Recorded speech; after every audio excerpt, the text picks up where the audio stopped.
আজ কি রান্না করেছি চলো তোমাদের সাথে শেয়ার করেছি। এখানে করেছি টমেটো ফোড়নে পাতলা করে মসুরির ডাল, এখানে আছে লাল শাক ভাজা, আর এইদিকে করেছিলাম ইলিশ মাছের ডিম আর লেজা ভাজা। এই লেজাগুলো রেখেছিলাম ভর্তা খাবো বলে, বাট তার হয়নি। এখানে একটু মসুর ডাল ভিজিয়েছিলাম, বেটে বড়া করব।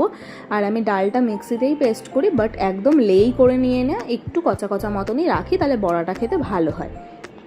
এই যে ঠিক এরকমভাবে রেখে আমি মেখে টেখে সমস্ত কিছু রেডি করে নিয়েছি। দুপুরে খেয়ে দিয়ে বিকেলের দিকে একটু ছাদে গিয়েছিলাম, প্রচণ্ড হাওয়া দিচ্ছিল, আর পাশের বাড়ির এই আম গাছটাতে প্রচুর ছোট ছোট আম হয়েছে দেখছিলাম।